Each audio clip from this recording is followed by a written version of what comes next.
Hey guys, welcome to my channel. My name is SincerelyOghosa. If you haven't come across my channel, I upload beauty, lifestyle, and straight talking videos every Wednesday and Sunday. So make sure you subscribe, man. What are you waiting for? Click the subscribe button.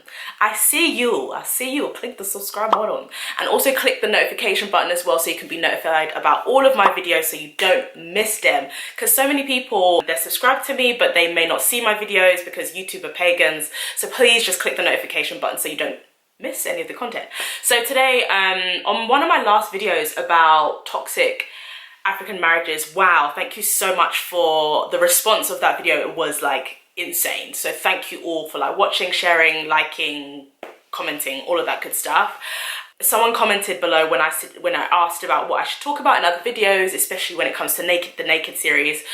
Someone suggested that I talk about comparing yourself to others. Hold on a second, I just gotta do a quick oil check. I was kind of like taken aback because I feel like I didn't know that people actually cared about talking about that, but so many people liked the comments, so I thought I would kind of address it but also add like my kind of spin on it.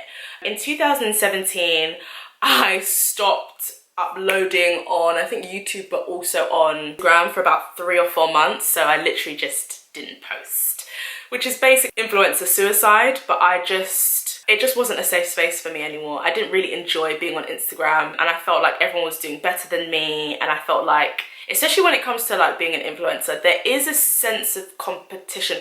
It depends who you are. For me, it's not outwardly toxic, so I don't project my insecurities about where I am as an influencer onto other influencers, but I project it onto myself, whereas other influencers can project it onto you and just be a BITC. BICTH. In that order.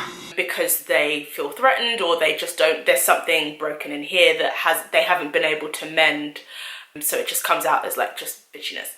I just stopped posting. I think I just felt like what I'm doing isn't good enough. I didn't feel like I was getting enough likes, and for a platform of my size, I think I had 8,000 at that time, so it was quite a while ago.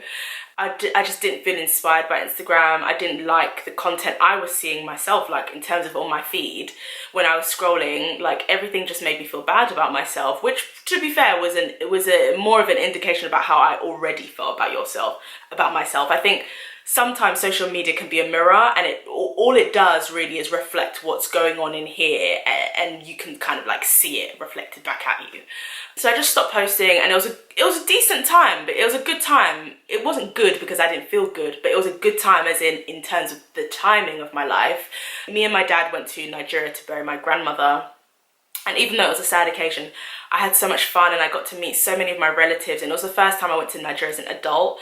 And I think actually taking a step away from social media and going abroad and just like literally broadening my horizons by like going on like a different side of the globe helped me get some perspective about my life, and I actually came back feeling a lot more motivated, and eventually I just started posting more.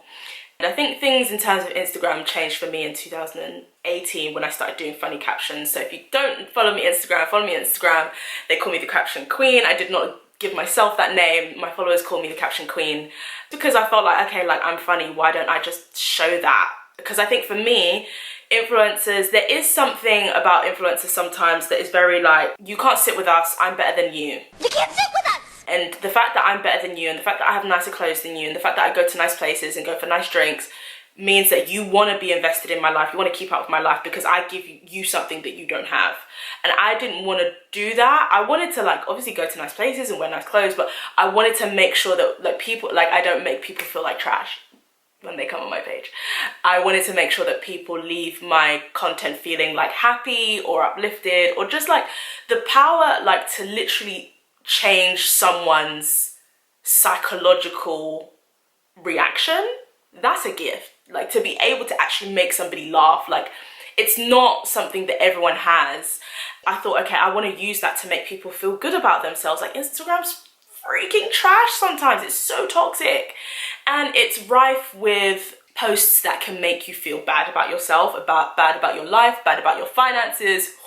The finance one, when everybody and their mum is buying themselves a house or help to buy, and all of these schemes, and you just feel like, am I missing out, or I'm not doing enough? I just wanted to remind you to keep your eyes on your own paper. There's a great podcast called the Black Girl Therapy podcast, I believe. the therapist in it talks a lot about keeping your eye, like literally keeping your eyes on your own lane, because, and Anna Wintour was saying this in a Instagram post that she did lately, if you take your eyes off of what you're doing and start looking at someone else, you actually lose your creative flow. Like the whole thing about a race and blah blah blah and a horse, like they don't turn back, yeah, we know, but like in terms of like actually you're gonna lose like that authentic voice. And that's basically what happened to me. Like for a long time on Instagram, I didn't feel inspired because I was looking at like, oh, maybe I should do what she's doing because she's getting so many likes, or maybe I should do what she's doing, or like wear outfits like that because she's getting so many likes. And the more that you do that, the more you lose what makes you you. I had to get really harsh on myself. Okay, some of these people gotta go. They gotta go, and they have to go now, today. So I started literally just unfollowing people. I unfollowed so many people who I actually like influencers that I actually like. And I spoke to someone about this recently. They were just like, oh, why you don't even follow me? And I was like, babe, there's a lot of influencers I love that I don't follow. Like, it wasn't about whether I like you or not. It was about what your content, how your content was making me feel. And you know what? There's a lot of influencers who are honestly lovely, like the nicest people, the least influencery type people you will ever meet in person. But online, they have a certain flavor on their brand that is very much, you can't sit with us. And a lot of the time it's not really intentional. I don't think they fully think about how someone feels when they engage with their content. They're more focused on, this is what I'm creating. But unfortunately sometimes that makes someone feel a certain way, and of course that's not always your it's not usually your responsibility. But I think as influencers, sometimes it's good for us to consider our audience, because dang, that's what we're creating content, that's who we're creating content for. So I unfollowed so many people who I really do like, but as I said, like their content made me feel bad. But also it was a me problem. I had a problem with my insecurity, and like I don't know if it was my looks, but I knew I brought something different to the table than some other people do, because everyone's got their own je ne sais quoi. And I felt like what I was bringing wasn't enough. What they were bringing got way more likes, and so that made me feel like a failure.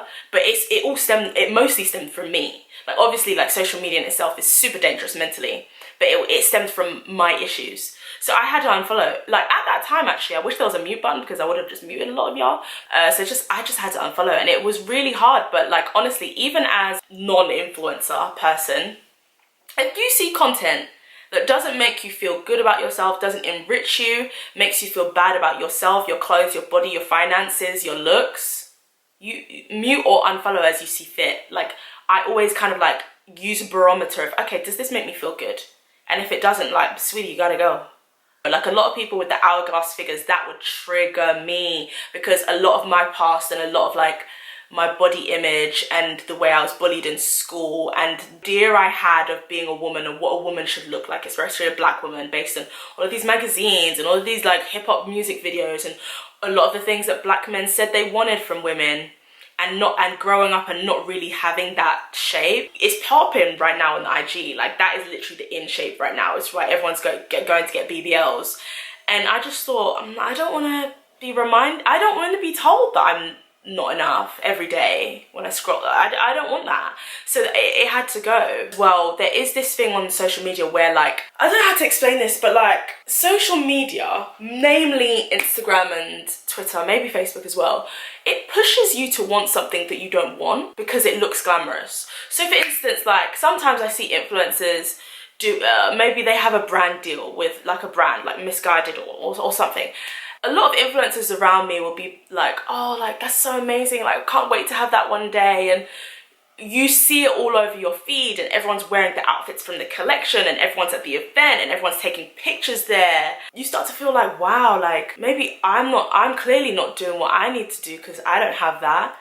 And then I think to myself, you have to look at it. You have to look at it and be like, okay, do I actually want what this person has? And I was like, I don't actually want a collection. I want an Oscar. And I'm not saying that one is more important than the other. I mean, actually, when it comes to Pretty Little Thing, I mean, something that's, I don't really want to sell something that was £15 yesterday and now it's £5. I don't want to be a face. But that's just me. That is just me. Like, some people, that if that's what you want to do, like, honestly, cool. But me, since I was a little girl, I wanted to be an actress, I wanted to be a director, and I want an Oscar, I want a BAFTA, I want a Tony, I want an Emmy. Those are the things that I actually want. And I have to really stop myself sometimes when I'm like, when maybe there's a brand that didn't pay me or didn't reply back to me that is working with someone who's similar to me in terms of being an influencer, and I'm like, oh dang, like, I'm not doing enough. And it's just like, is this gonna stop me? Is this gonna propel me in any way to get what I want out of life, to fulfill my destiny? If it was, then it would have happened and God would have allowed it to happen. If the fact that it hasn't, like, no bueno. Like, that's kind of how you have to see it. Like, do you actually want that thing? And if you do, then I think it's great to actually just stop following people who have that thing, that make you think that you're not enough to have those things, and focus on finding practical ways to get those things that you want in life. It can be a really nasty place, because you're not seeing any of the work that's gone in for that person that have caused them to get that thing that they finally wanted. It's so important to know that there was steps that took them there to get what they want, if that is what you want. Even with the PLT collection, that person had to post consistently, engage consistently, post content that was valuable and interesting to their followers in order to garner a following at a big size that had caused them to grab the attention of PLT or Misguided or whoever. And those are a lot of steps, and like, I'm more focused on getting acting experience. I love Instagram and I love being an influencer, but it's not my main drive at all. I want to make amazing movies that touch people's lives. That is my main drive. And if you have a main drive, I think it's important to remember what that thing is and repeat it to yourself every day, so that you don't fall in the trap of like comparing yourself to someone else, because they actually have a very different drive and motivation and story to you. It's very, very different, you know? Even if they may be similar, there's always going to be differences. I think one thing that's helped me not compare is listening to people's stories. So podcasts have literally like changed my life. So I love the Oprah's Masterclass podcast, because she doesn't, they're not really interviews, they're like people literally talking about their lives. So Stevie Nicks, Oprah, Cecily Tyson, Carol, was Kobe Bryant on there? Jay-Z, so many incredible people talking about their stories and their journeys. It makes you realize that all of these people have ups and downs. Like it's like that squiggly line of success that kind of like gets you there. It's not like a straight line. And some of these people really suffered, man. Like, there's so many other people's stories, like Oprah's, Tyler Perry's, like, who just went through serious trials when they could have been comparing themselves to others, like. And I'm not saying that they didn't, but I think they pushed through it. And I think that's that's the crux of the issue, is like pushing through it.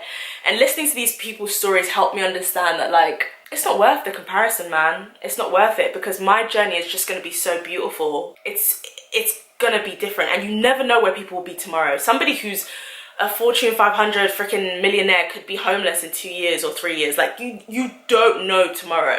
You honestly don't. You can trust God that everything's gonna be okay, but in terms of like just assuming that because someone has money they're always gonna have money, it's just not like, because someone is poor they're always gonna be poor. It's not. I don't think it's ever as straightforward as that, just because life is so complicated and complex and beautiful and in the type of mess that it is. I think something else that's really important to do is having great friendship groups. So people who will push you to do better, to stay in your lane, and people who will also talk you out of that imposter syndrome, because I think imposter syndrome is such a big part of comparison. And for me, I had such great friends. One of my bestest childhood friends, Deborah, she always like helps me. She takes me out of myself.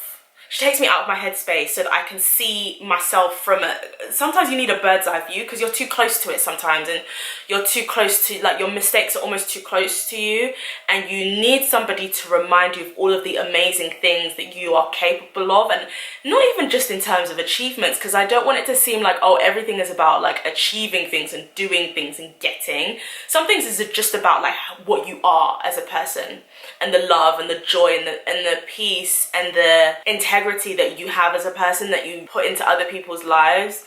Like, as Maya Angelou said, like, people will always remember how you made them feel.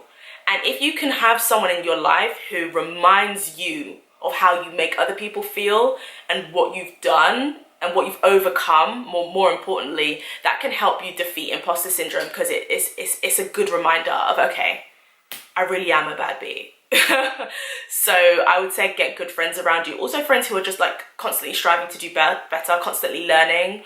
And you don't want to be around friends who trigger you, who make you feel like, oh, like, I wish I had that, or I'm not doing enough. You want friends who are doing amazing things, but remind you that like they're still human and they're not perfect. Because I think sometimes the comparison thing, one, it's an insecurity in here, which is why I recommend looking at other people's stories, but also it's a comparison out. It's an outward pressure of people who, there are those type of like pretentious people who make it seem like, oh, I just work hard and they just got everything they wanted, and they purposely don't show you all the rough stuff, and it tricks you into comparison because you think, oh, well, if it was so easy for them, like, why isn't it easy for me? But you don't know how many hundreds of mistakes that it took for them to get where they are. So you want friends who are full of truth and full of honesty and sincerity, so that you know what it's taken for them to beat what they've beaten. A last step I would say is Rick Warren. He has amazing sermons on, I wouldn't say comparison, but I'd definitely say in terms of self, and a lot of these battles are up here, and in here is how you see yourself. And he talks so much about how God sees us. And sometimes when I feel really bad, like journaling has been a great tool for me to I haven't completely defeated comparison, but I'm really kicking its butt, just slowly. And journaling, I journal like how I feel, and then I'll write, like I'll go through the word with God, and God will be like, okay, let's look at that verse. And then that verse is like, oh, okay, everything, all of those things I said, the word is completely contradicting it. You know, like Psalms, a great place to start in terms of how you should see yourself because of how God sees you. And obviously, like we all know, like Jeremiah 29 verse 11, Habakkuk. Him who has the vision, let him write it down and make it plain so he can run with it. And just noting down like incredible verses. What's one of my favorite ones? I think Galatians verse 9, I think. God could not be mocked. You always reap what you sow. And just things that remind you of hope and God's love for us. Since he gave his own son, what else will he not give for us? Nothing can separate us from the love of God. And does it mean that we're not loved if we're tortured and persecuted? No, nothing can separate us from God's love. So having those scriptures in your mind really helps you defeat that awful monster of comparison. So listening to Rick Warren is a great place to start, and focusing on how God sees you and what God's word says about you. I also often feature My Dear Son and My Dear Child, those books by Colin Urquhart. They're on Amazon and eBay for literally like £2. They're great tools to use. I also had a book, In His Eyes. I'll list it below. It was really good. That also taught me a lot about the God value and your false self, which is like this earthiness that puts all of these insecurities in you, but that true self, that God self, is still in there, the one that the person God intended you to be, but it's just weighed down with all of this stuff that you have to slowly just unpack. But yeah, those are my tips. I hope this video isn't too long, but yeah, let me know what you thought of this video, and also any like ideas that you have in terms of things that help you defeat comparison when it comes to social media, when it comes to Instagram, unfollowing, muting, any other tips like that help you keep very sane online, and issues maybe you've had with influencers and in terms of like how they've made you feel. Please let me know. I would love to read your thoughts and how you feel about this topic. But yes, thanks for watching. I'll see you back again on here soon. Bye.